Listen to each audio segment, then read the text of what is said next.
Y'all ever eat too much food already? Itis is kicking in. So what I'm gonna do is I'm gonna introduce myself. Jamil, where'd you go? You did a horrible job of introducing me. Thanks. I'm gonna go ahead and introduce myself because I see some of you, you're used to comedians. Some of you are laughed before in your life. Some of it might be the first time on purpose. Some of you look like you didn't practice before you came.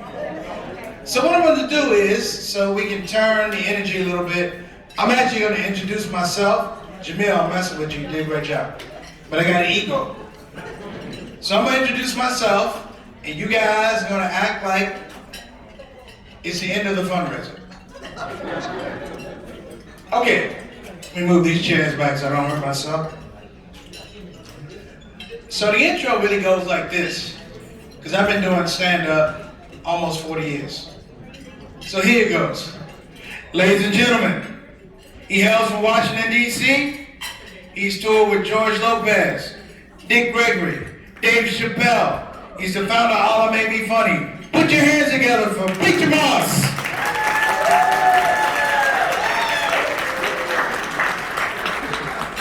Thank you so much. I appreciate it, man. Imam Siraj, I joke with him. I found out he's not going to be fundraising, so you guys can relax. Because I left my wallet in Maryland. You know what though? But that's a hard job, man. He's not fundraising. I want everybody to know that's one of the toughest jobs in the world. I don't care what religion you are, fundraising is difficult. Even when I wasn't Muslim, we had fundraising. When I was a Christian, we had fundraising. We're not going to talk about it.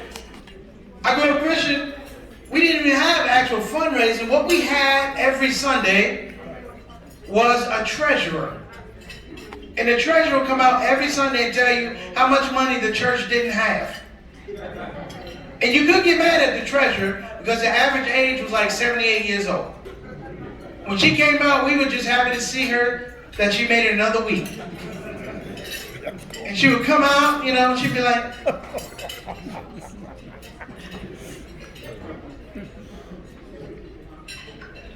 right, babies. Praise Jesus. Mm-hmm. My name is Miss Lucinda Bell Jones. Mm-hmm. I have been the treasurer here at Isle of Patmos Church for 38 years. Mm-hmm. The church has been here for 26. As you know, we've had a special project. We've been trying to build a nursery on the back of the church for the last 30 years. And praise Jesus, we are so close. We're so glad. Listen, what we did, we had a fundraiser. It wasn't even a fundraiser. It was a bake sale. Mm-hmm. It was the bake sale of all bake sales. We sold cookies, brownies, ho-hos. We sold everything, and praise the Lord, we raised a whole $96. Muslim fundraisers is different. Last one I went to, it started out a fundraiser, and it wound up a hostage situation. Grown men and babies just crying, please give them some money so we can leave. But I tell you this, though, I work with this man a lot, and you do one of the best fundraisers in the world. Because he listens and understands the people. Sometimes it doesn't happen. I was at a fundraiser in Cleveland, Ohio. We told the fundraiser, hey, listen, this is Cleveland, people are struggling. We're just happy they came, make them feel welcome, don't make them feel bad they couldn't donate. And he was like, whatever. And he got in front of these people. The first words out of his mouth were, to begin the fundraising, I'd like to see someone give me $50,000.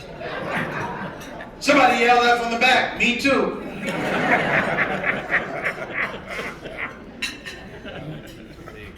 My favorite fundraiser, actually, I have two. But my favorite one, I was in Atlanta, Georgia, and it was tight.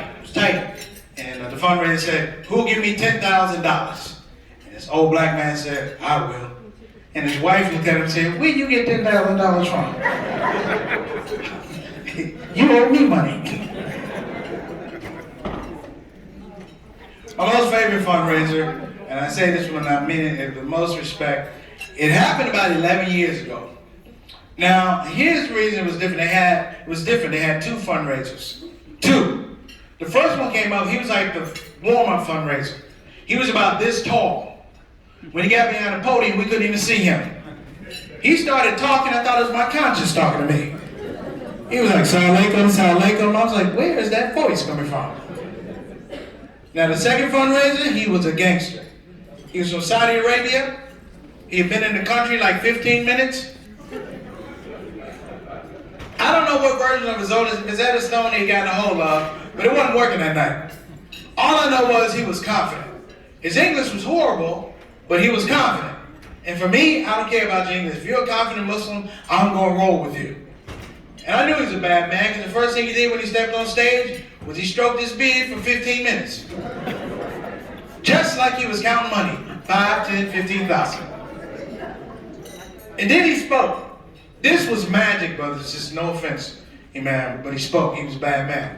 He just looked at the audience, he stared them down, he began to talk. He said, okay, listen to me, listen to me. Why do Muslim men get a microphone and go, listen to me? That's the function of the microphone. He's like, okay, listen to me, listen to me. This is fundraiser. You have the money. We need the money. You're gonna give it to me. I was like, oh my God. This guy's genius. He got excited. We're gonna build a school. Like it was the first ever Muslim school. We're gonna build a school. It's gonna be a Muslim school. It's gonna have Muslim teachers in it, Muslim chairs in it, Muslim children in it, Muslim kitchen in it, Muslim paper in it, Muslim pencil in it, Muslim janitor in it, and 3 black children. Alhamdulillah.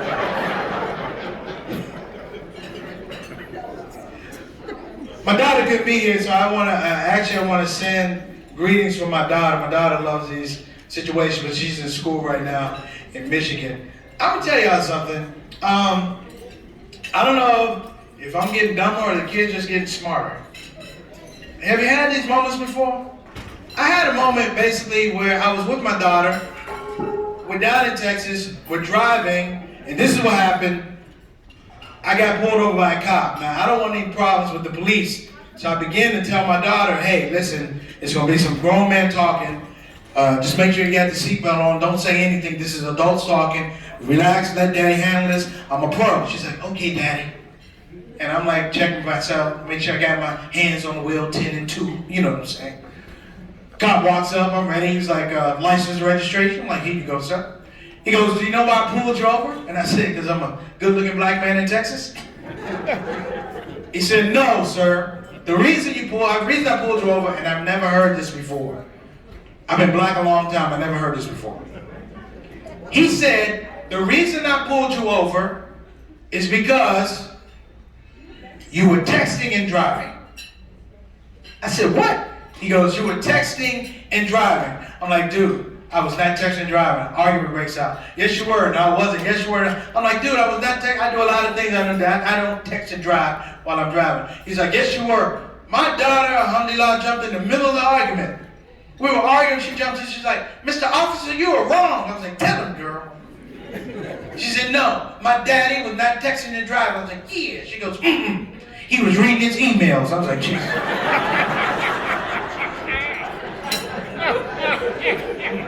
Like, girl, you just like your mama.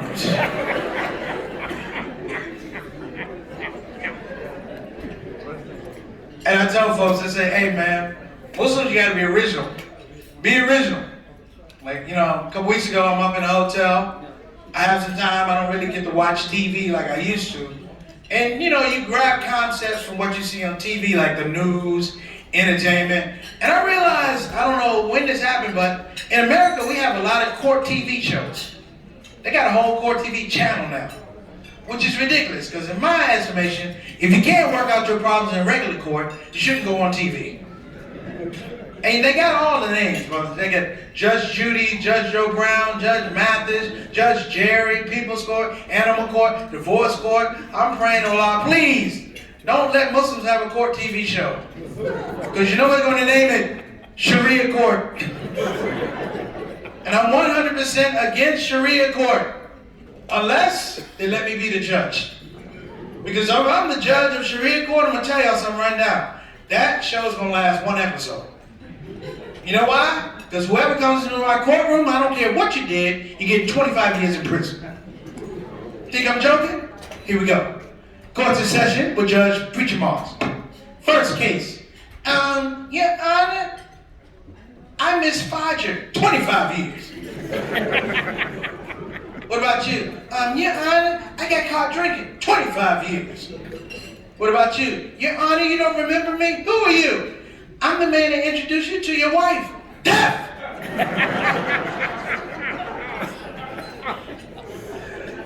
Some of you brothers want to laugh, but your wife is right there. You better not laugh. I will stab you with this fork in front of people.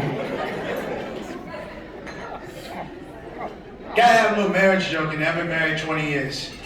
Still trying to get it right. How many people are married? How many people think they're still married?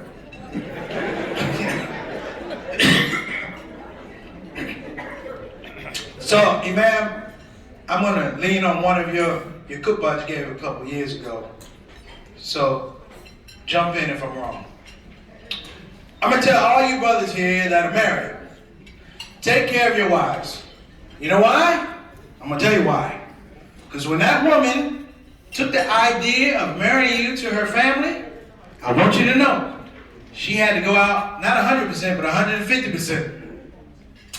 I'm not saying she lied. I'm saying she exaggerated. I'm saying she had to build you up. She had to make you a little bit more than you actually are. Just little things, like if you could plug something to the wall and not get electrocuted, to that woman, doggone it, you were an engineer. If you could take a pill without choking, to that woman, you were a doctor.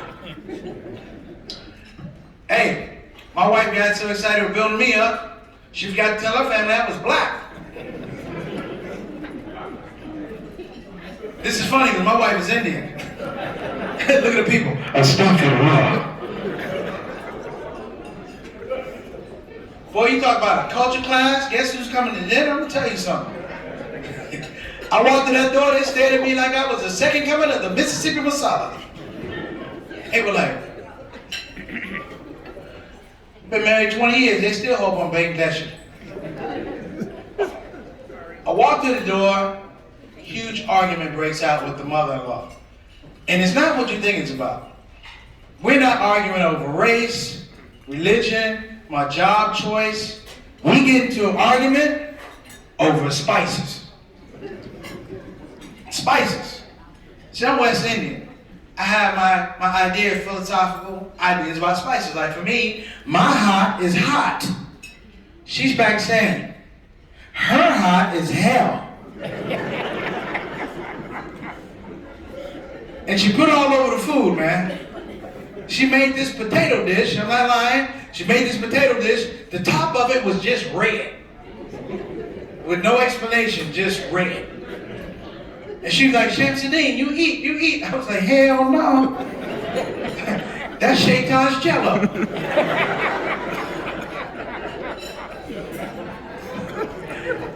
My wife goes off, what are you doing? We're trying to get married. What are you doing? You're not being a team player. Eat it. I'm like, hey, I don't love you that much. The moment I said that, the phone rang. It's my mom calling from DC to find out how things are going. Bring, bring. Wife picks the phone up. She starts snitching right away. Hello? Hey, girl, how's it going? Girl, are you crying? Yeah. What's wrong? It's him. Like I don't have a name. What did him do? My mom made this potato dish. She spent all day making it, and he won't eat it because he says it's too hot, and we're trying to get married. My mom's like, put him on the phone. I get on the phone like, hey, what's going on, Mom? She's like, hey, boy, don't you lie to me. What is going on with you and those people? I said, well, here's the deal, Mom. Everything's cool. She said, Preacher Moss, don't you lie to me. I said, all right, Mom, here's the deal. They're very nice people. I'm going to be honest. The mother made some food, and I think she put gasoline in it.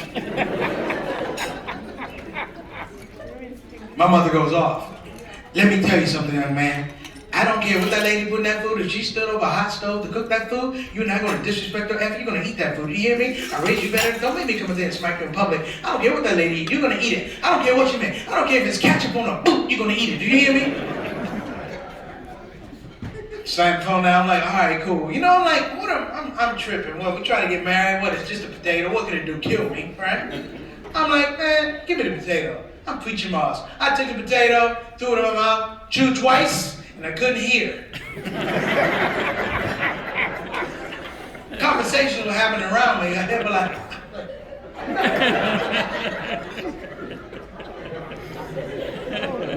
I closed my eyes and I saw Jesus. He was like, come on back to Christianity. Come on back. Jesus loves you and we have cool food. Come on back.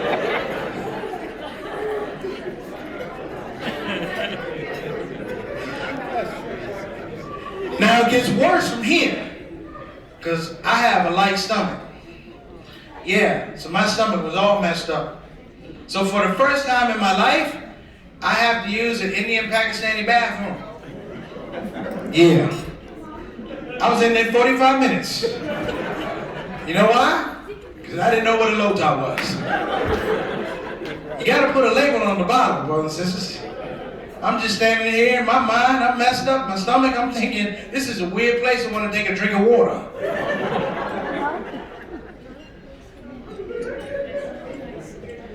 Now I come out, and here's the deal. I came out, man, and nobody in my wife's family liked me. Nobody. But I'm smart. I realized the whole family doesn't have to like you. One major person has to like you. You know who that is? Grandma. And my wife's grandma loved me. And we got along well. You know why? Because she didn't speak English. I don't speak Urdu, let the games begin. We having a whole conversation with no subtitles. I'm like, Grandma, get married, you're gonna see a lot of me. She's like, gee. I say, we can watch the ball game. She's like, acha. Shake, I knew you didn't speak English, I was just throwing out something. I like Jay-Z's last album, how about you? She's like, acha. Then Grandma got comfortable. She's like, come here. I was like, what happened? What do you want to tell me, Grandma? This is where it got crazy. I leaned in, and she blew her breath in my face.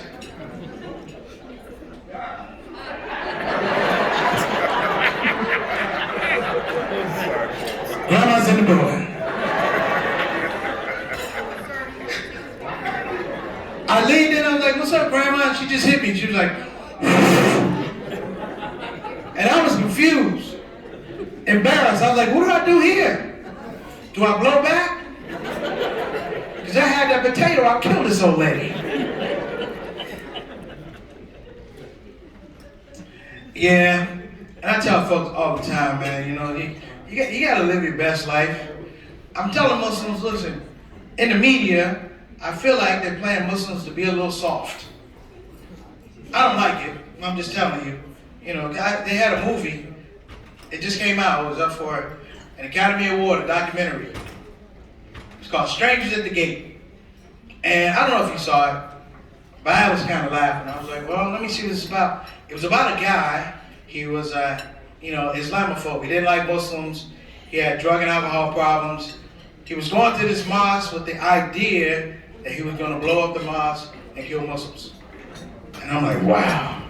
But he goes to the mosque and he talks to the Muslims and he becomes Muslim, alhamdulillah. I said, boy, he couldn't have come to a black man's chick. That story would have been different. Afghani man said, why are you here? I'm here to kill Muslims. No, mashallah, don't do it. Black man shit would have been different. Muhammad's mosque number 4, it'd have been a whole nother story.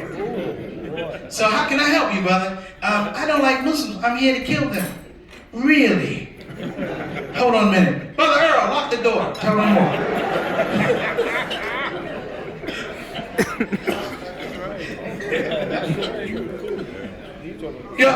that bad if we just went off a little bit more, you know, just keep people off balance. Like when I fly on early flights, what I like to do to make myself comfortable is I like to make dua for myself and the pilot. Take your time with that. On this particular flight, I'm trying to make dua, but I can't because the lady beside me, she's a white lady, that wasn't the problem. The problem was she was nosy.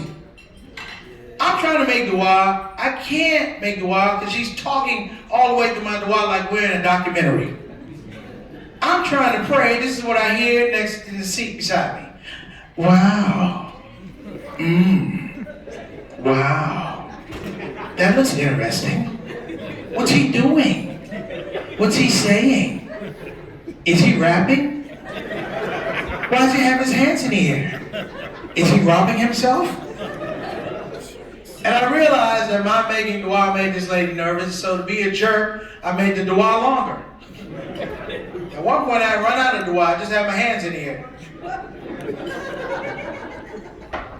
I finished making dua, and I know this lady has questions, but I don't want to answer the questions. She was like, excuse me, sir. I was like, yes, can I help you? She goes, Now Muslims, non-Muslims, whenever somebody starts a conversation with the word it's not going to end well. I said, can I help you? She's like, yeah, wow, wow, wow. She goes, you were doing something? I said, I do a lot of things, lady. She says, no, you had now, brothers and sisters. I just could have told the lady I was praying, but no, I decided to be difficult. I decided to be super Muslim and use my superpowers of limited Arabic in this situation. So I didn't tell the lady I was praying. I looked at her and I said, I was making dua. That's what I said, I was making dua. Every once in a while when I'm feeling myself, I throw an extra syllable in there that's not there. I was making dua. This lady turns around and goes, oh my gosh, what's dua? As I was praying to my Lord, this lady goes off, oh my gosh, you pray, I pray. We gotta pray together. We gotta sing and sing praises to the Lord, and oh my, we missed our chance. And she listens to me, she stops, she goes, you are a Christian, aren't you? I was like, not anymore. She goes, when'd you stop? I was like, this morning. Then she was quiet, you know. I tell folks, man, I'm getting older, and I've realized, you know, I've come back to myself after a certain amount of years of being Muslim. I'm just honest. Like, I'm just honest. I love our community, but I love the fact that, you know, as long as you're honest, the community's going to accept you. I was at an event a couple years ago. Maybe you know this brother, Imam Siraj knows Imam Zayd Shaka. How many people know Imam Zayd? This is why I love our imams, because they had a sense of humor. I'm sitting at a table, and it's all of these scholars and scholars' wives, you know, and I'm trying to act pious, like, you know, I'm trying to look scholarly, but I don't look scholarly, right? So I had the show to do, and I was getting ready to do the show. For some reason, I had a new iPhone. So I took off the iPhone, put it in my hat on the table, left the hat on the table, came over the stage, did my show, came back to the table. The hat was there, but the iPhone was gone. And you know, your boy was pissed. But I couldn't express how I felt because I was at the table with all these scholars. So I was saying stuff like, oh, shucks. Doggone it, poo. My iPhone, snickety snack, shucks. They knew I was getting upset. They tore the whole place down. They thought I was going to get upset. And they sent Imam Zayd Shaka to talk to me, and he was hilarious. He just walks up, he goes, preach your mosque. I'm like, what's up, Sheikh? He goes, listen, I got good news and bad news about your iPhone. I'm like, all right, Sheikh. He goes, he said, what do you want first? I said, give me the bad news. He goes, your iPhone is gone. I said, what's the good news? He said, all things come from Allah, all things return to Allah.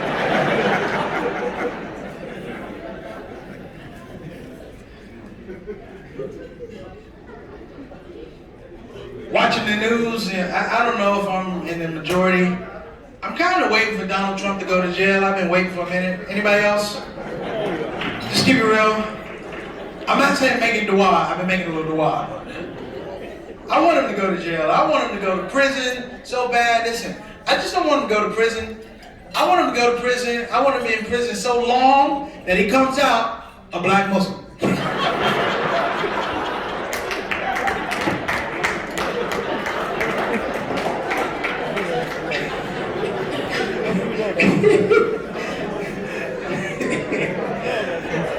This first interview, you've been in prison 28 years, Donald. What do you have to say? White man's the devil. All right.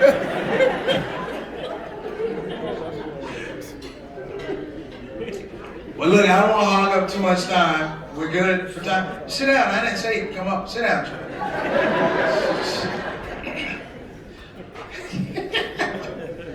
So I'm gonna leave on a positive note, Shake. I'm gonna leave on a positive. I'm gonna try. Listen. Everything's going in masjid. Appreciate that. Appreciate it. You know, because after the pandemic, I realized how much I miss masjid life. I did. You start remembering all the past personalities at the masjid. Like at every masjid, there's always one brother. He's been trying to sell a bottle of oil for the last 20 years. At some point, he's just desperate. He just puts it on people without their permission. Say, here you go, brother. Take that. Take that. Take that, brother. Take that. Is that brother? There's a brother who's always worked in a parking lot last 25 years.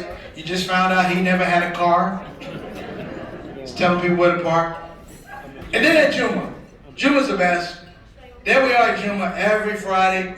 You dial in, you listen to the imam, you're digging the kuppah, and from the back of the masjid, some brother just comes up to tell everybody to move up.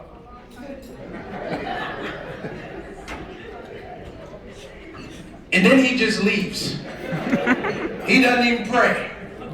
He's been doing it for 30 years. I don't even think he's Muslim. I think he just comes in on Friday, tells the Muslims to move up, and goes back to his job at Richmond Airport.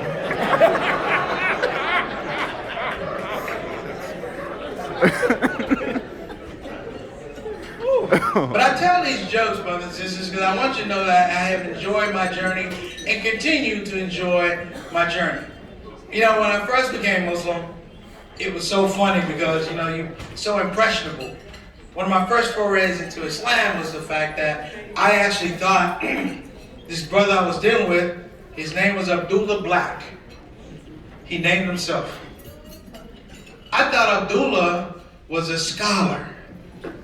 You know why? Because he had a beard that was long and dark and black. Like if you put a microphone beside him, you might hear music. He was not a scholar. Turned out Abdullah had taken his shahada 4 weeks before me. It was a case of the blind needing the blind. And I thought, you know, it was a shape, but Allah has a sense of humor too. Gave me 2 clues that Abdullah may not be a shape. Clue number 1. We were downtown in D.C. and the Adhan went off. I said, Abdullah, that's the Adhan. He said, is that what that is? I said, you want to pray? He said, why not? I hadn't seen Abdullah pray in 4 weeks. And we walked to the masjid and the people fell in love with the beard. They were like, oh my God, Sheikh, preach, lead the prayer, lead the prayer. It's like, Abdullah, you don't pray. He's like, shut up, preach. These people love me. They just mean me a Sheikh, stop hating.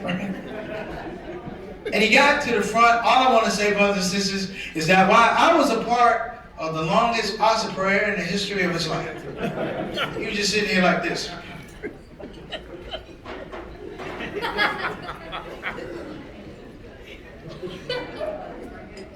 He didn't even salam out. He just turned around and he's like, y'all good?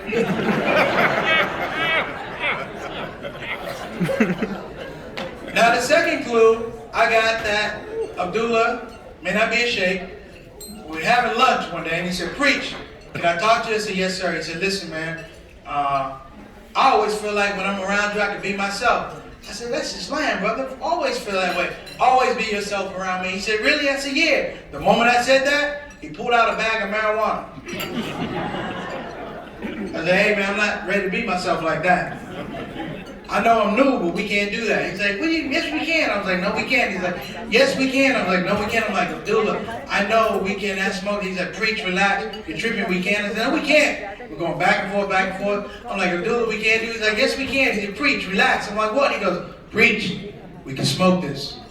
He said, you know why? I said, why? He said, you see this weed right here? This marijuana right here? This weed is halal. I said, how is it halal? He goes, I bought it from another Muslim. Listen, y'all been great. Thank you very much. Assalamu alaikum warahmatullahi wabarakatuh. Come on up, Jamil.